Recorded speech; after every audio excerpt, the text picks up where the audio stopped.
we've got no brakes. That's because we took everything out and threw it away. We're building a race car here. So we don't need brake boosters.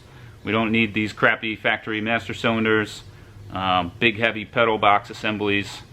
We get rid of all that and put all in race grade components. That's why we customize the brake system, and in this particular episode I'm going to show you us replumbing all of the brake hard lines. Because like I said, everything's been ripped out and we put in some new components. Everything is located now, or I'll locate it in this video, and you'll see exactly how we plumb the brake hard lines in a race car. We're also going to briefly touch on the fire suppression system mounting and plumbing. And the first part I'm going to do are these reservoir hoses that will feed the master cylinders. These are a -4. So these have to sit nice and low, tuck really tight in here. So we're using a 45-degree hose end here instead of a straight, and that's just to kind of keep it kind of low profile there. I'll show you, because we have a plate that bolts here. We showed you in a prior video. It's our HGK carbon foot plate. So one really cool thing about this black hose that we get from XRP is how easy it is to cut. It has no wire reinforcement, unlike the dry sump hose does have a wire reinforcement to keep it from sucking in on itself. This stuff, you just take a pair of dikes. So my reservoir feed hoses are all finished up. They come down here, and because our pedal box can be adjusted, as in we have a series of bolt holes underneath so we can move it to adjust, because the seat is fixed, so we move the pedal box instead of moving the seat. Anyway, the idea here is to make sure that these hoses are soft and these hoses are soft too, so we can't go direct from a hard line off of here. And we're going to do a soft line to some bulkheads that we're going to mount here. And then from those bulkheads we'll do hard line as far as we can. Now, these are the 3 bulkheads.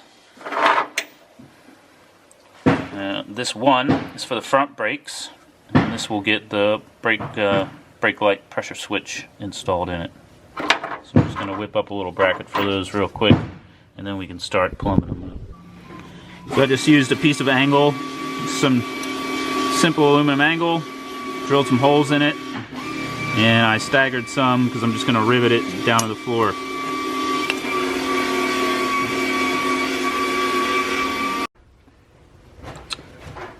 I like to put a little dab of blue Loctite on the inner threads of the bulkhead fitting. Just kind of keeps them locked into place.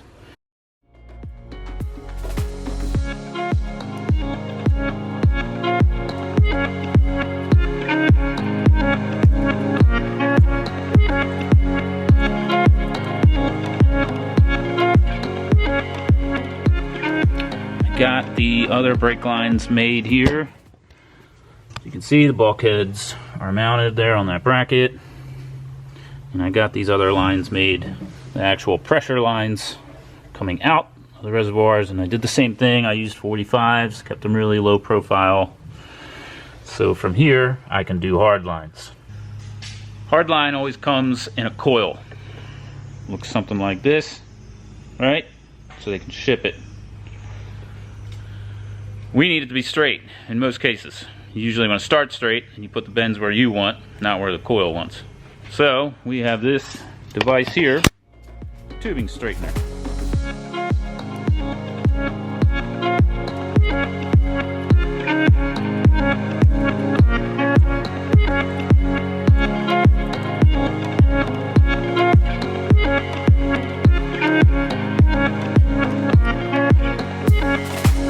So we showed you how to straighten the line, and we have various ways to bend it.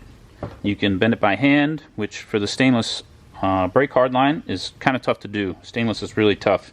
It's hard to both flare and bend. So we usually use a bender, unless you need like a big radius. You can kind of hand form it, right? But if you need a tighter bend, you need a hand bender. And again, these are different sizes for different size tubing and for different radiuses. This is my new favorite bender right here. This one puts a nice tight bend in your tubing.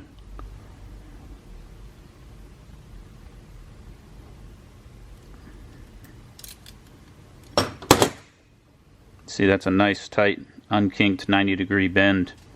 We use this hydraulic flaring tool to get this flare in the end of the tube.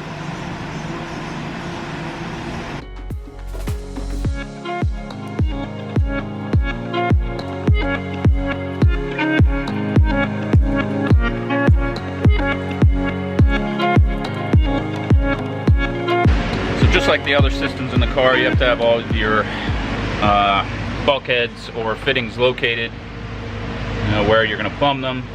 In this case, it is bulkheads.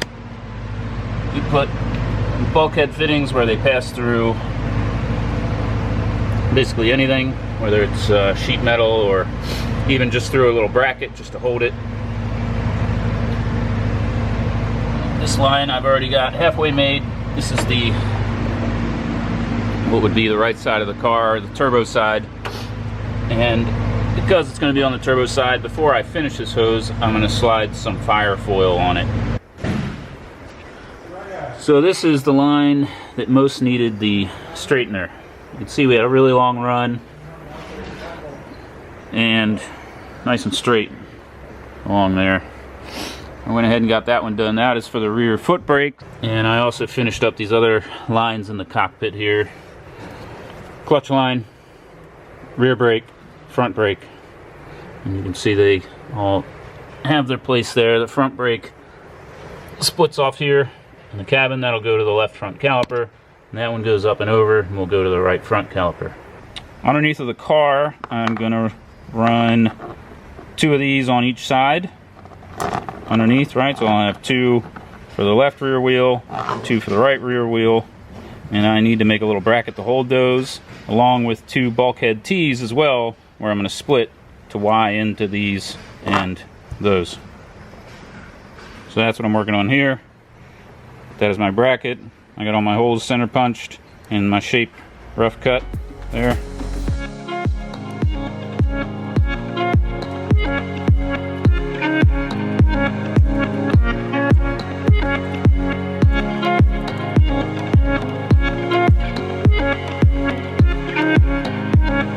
So I got all my holes drilled. These are going to get rivets, and that's where the bulkheads are going to go. I like to drill all the holes in the large plate. It's just easier to manage than trying to hold some tiny little bracket and punch all the holes in the drill press.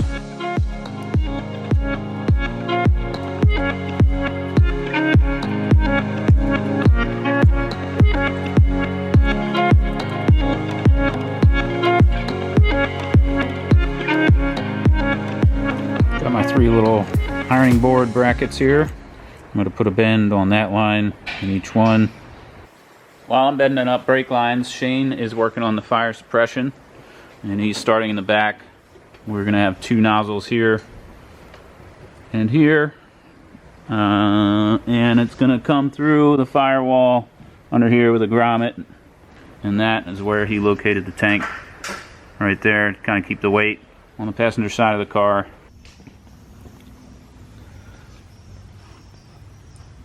Shane ended up getting all of the fire suppression lines plumbed. All we have left to do is the cable that hooks up there to that red lever. So we come out of the bottle through that rear firewall there and up to those 2 nozzles I showed, and then down along the driver's side of the car.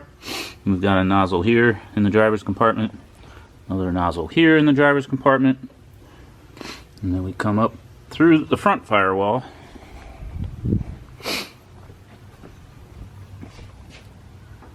and out, and we have one above what would be the fuel rail area, and then another one here above the turbo.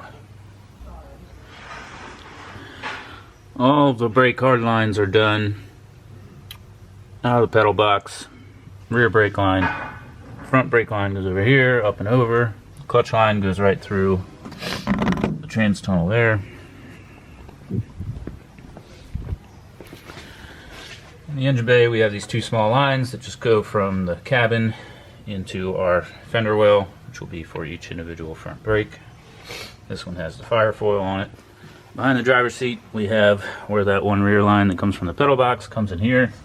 And we have another bulkhead underneath. That will be for the handbrake outlet. So under the car, those two bulkheads come out there. What would be under what would be the back seat area. Up here to a bulkhead T, and this side of the T is going to be the two brake lines for the rear calipers on the left side of the car, and they'll just come right up through here, soft lines past the subframe to those calipers. The other two come across over the subframe, and then we'll get soft lines from there up over that top control arm to the calipers. So Shane got the pull cable mounted up here, top of the A-pillar, angled it down a little bit so that it's a little more ergonomical for the driver to pull, and then also corner worker can reach in and pull it as well pretty easily. And that cable's going to run down the A-pillar and then follow our aluminum tube back here and then hook up there. You can see we got our little city growing back here, nitrous bottle, cool suit, and fire suppression bottle all kind of jammed here behind the passenger seat for weight bias. We can always move that cool suit thing if we want, but I think that's where we're going to want to keep these things. Well, that's it for the brake plumbing and also for the fire suppression. I really appreciate everybody watching. Hope you learned something, and please subscribe to our channel, and see you on the next one.